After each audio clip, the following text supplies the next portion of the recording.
चिला राम साहब, ये बताइएगा कि मालूमात हुई है कि आप बहुत बड़ा बिरयानी फेस्टिवल इस्लामाबाद में करने जा रहे हैं, उस हवाले से थोड़ा सा डिटेल बताइएगा। जी, ये बिरयानी फेस्टिवल हम वक्फन करते रहते हैं। जब भी हम बाहर डेलीगेशन जाते हैं तो जिस कंट्री में जाते हैं वहाँ पर भी हम बिरयानी फेस्टिवल रखते हैं, ताकि वहाँ के लोगों को, वहाँ के एम्बेसी के सब लोगों को बुला के, जितने भी बिज़नेसमैन होते हैं उनको बिरयानी पका के खिलाते हैं। इवन जब गला फूड होता है वहाँ पर भी, और अनूगा होता है, सियाल पेरिस में होता है, वहाँ पर भी हमारे बिरयानी। पर अभी जो 4 दिसंबर को हम बिरयानी फेस्टिवल कर रहे हैं वो मेगा इवेंट है हमारा, जो प्रेसिडेंट हाउस में कर रहे हैं। और प्रेसिडेंट हाउस खुद वहाँ पर, सदर साहब खुद वहाँ पर मौजूद होंगे। हमने पूरे जितने भी दुनिया के सफारतकार हैं उन सबको दावत दी है। हाई डिग्निटीज़, डिप्लोमेट जितने भी हैं दुनिया के 12 मुल्कों के, उन सबको हमने दावत दे के ये बहुत बड़ा मेगा बिरयानी हमने फेस्टिवल किया, जिसमें 11 किस्म की बिरयानी है।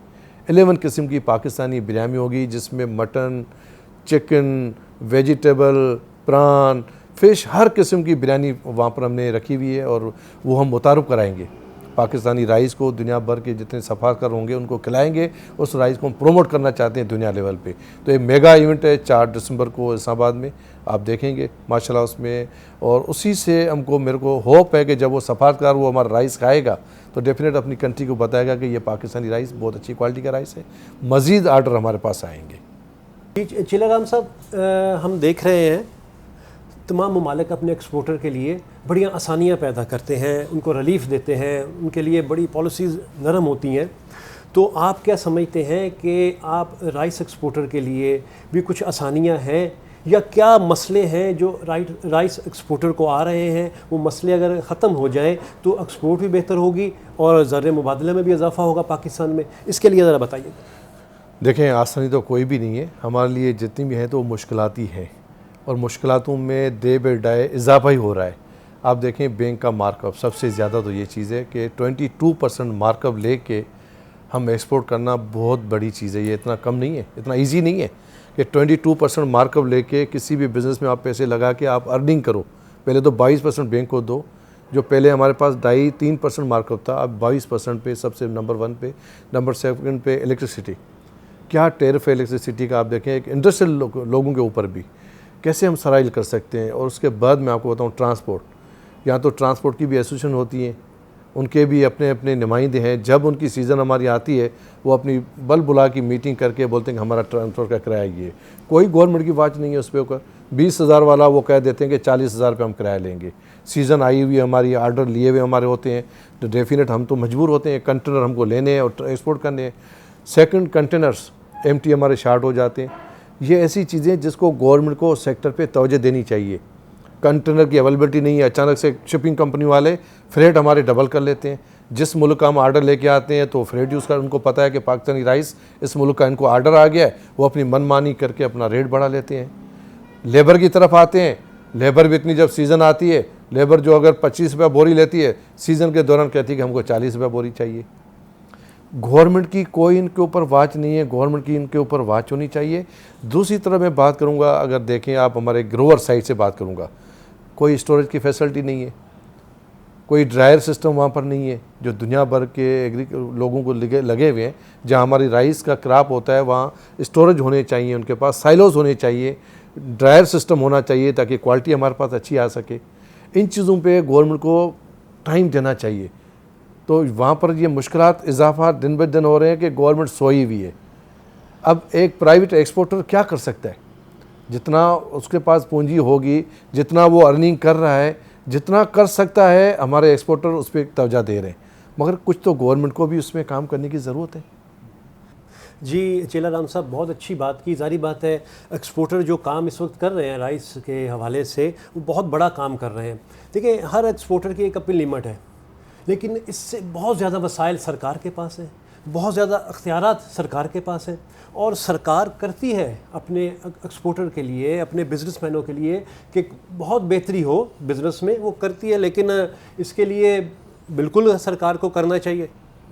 जी चिला राम साहब, जारी बात है, आपने एक इंटरव्यू में कहा था कि आप एक 100 रुपया ज़्यादा रेट करके मार्केट में सेल कर रहे हैं, उसके साथ आपको इतनी परेशानियां भी हैं। मार्कअप आप बात करते हैं, बिजली की बात करते हैं, लेबर की यहाँ और दूसरे मसाइल की आप बात करते हैं, तो इंटरनेशनल मार्केट में आप किस तरह कंपटीशन कर सकेंगे? सामने वाले जो हैं बहुत बड़े बड़े बायर वो हैं, एक्सपोर्टर हैं दूसरे ममालिक जो है, और उनकी सहूलतें भी आप अगर देखें, आप भी जानते हैं, तो बड़ी अच्छी हैं एक्सपोर्टर के लिए। तो इसके बारे में आप क्या कहेंगे?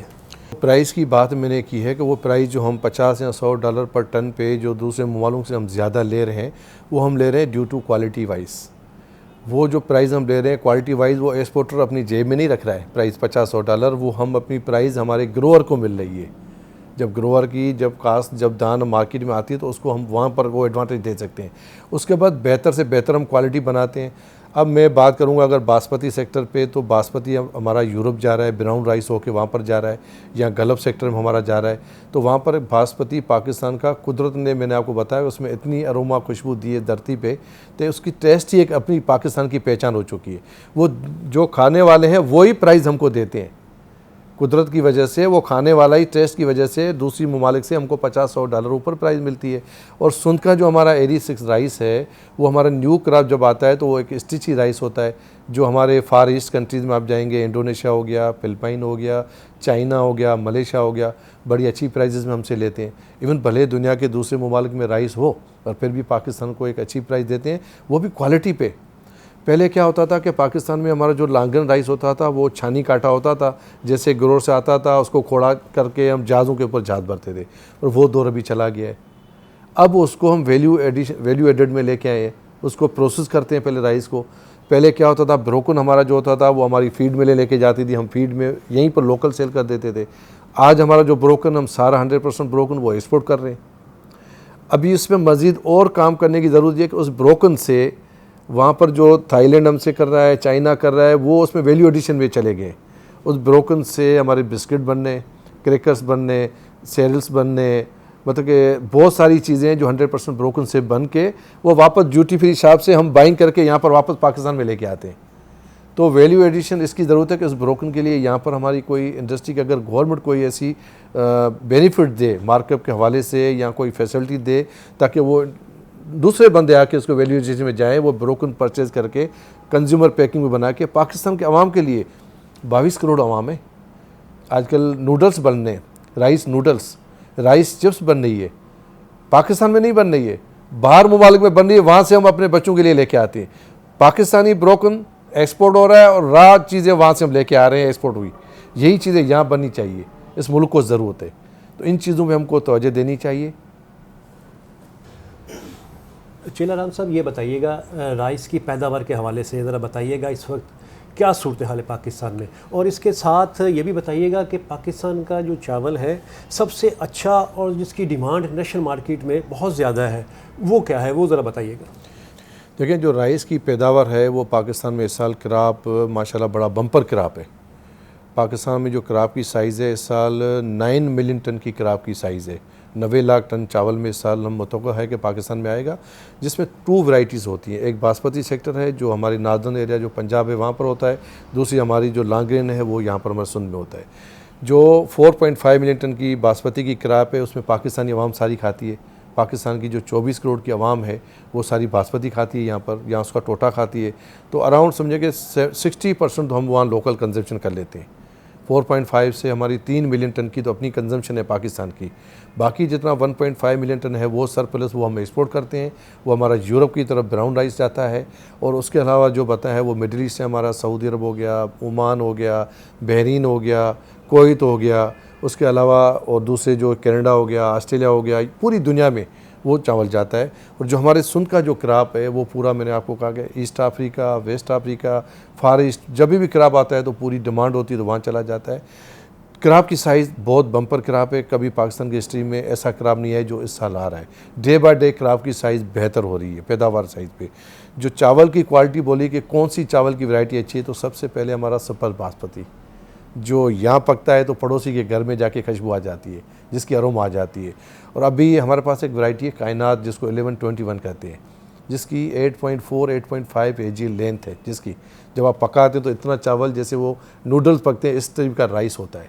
ये एक अच्छी वैरायटी है पाकिस्तान की, जो मतलब कि टेस्ट वाइज भी अच्छी है और दुनिया भर में उसको पसंद भी किया जाता है।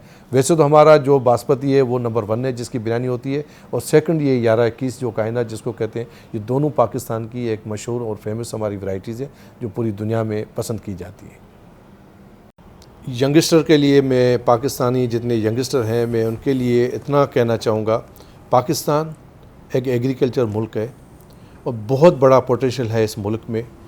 जितने हमारे यंगस्टर हैं जो हमारे अच्छी अवेयरनेस भी रखते हैं, अच्छी एजुकेशन भी है, और हमको उन यंगस्टर जितने लड़के हैं इस मुल्क को ज़रूरत भी है। आजकल जो यंगस्टर हमारे लड़के हैं वो अपनी पढ़ाई मुकम्मल करने के बाद कोई बोलता है मेरे को किस मुल्क में जाना है, कोई बोलता है मेरे को किस मुल्क में जाना है। मैं उनको ये मैसेज दूंगा, ये प्यारा पाकिस्तान हमारा है। आप में हमारी बड़ी होप्स हैं इस मुल्क के हवाले से। आपको इस मुल्क में साइंसदान बनना चाहिए।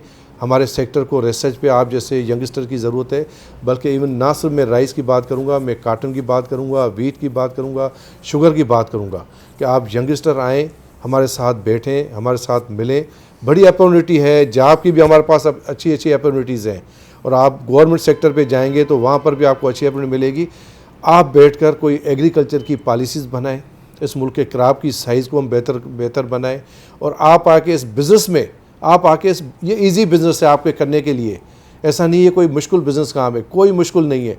आप आएँ, हम आपके साथ हैं, यंगस्टर के साथ हैं। मैं आप लोगों में बड़ी होप देखता हूँ इस मुल्क की खातिर में, इसीलिए मैं यंगस्टर को देख रहा हूँ। आजकल मैं जिस यंगस्टर से मुल्क मिलता हूँ यंगस्टर से, वो कह रहा है कि मैं तो बाहर जा रहा हूँ, मैं उस मुल्क में जा रहा हूँ। उस मुल्क में कुछ भी नहीं है, जो कुछ है अल्लाह ताला ने इस मुल्क में, खुदा ताला ने इस मुल्क को माला माल नेमतों से पाकिस्तान को नवाजा है। आपका और हमारा इस मुल्क में बैठकर इस मुल्क की खिदमत करने का हम सब का एक इज़्म होना चाहिए, हौसला रखना चाहिए। पाकिस्तान जिंदाबाद।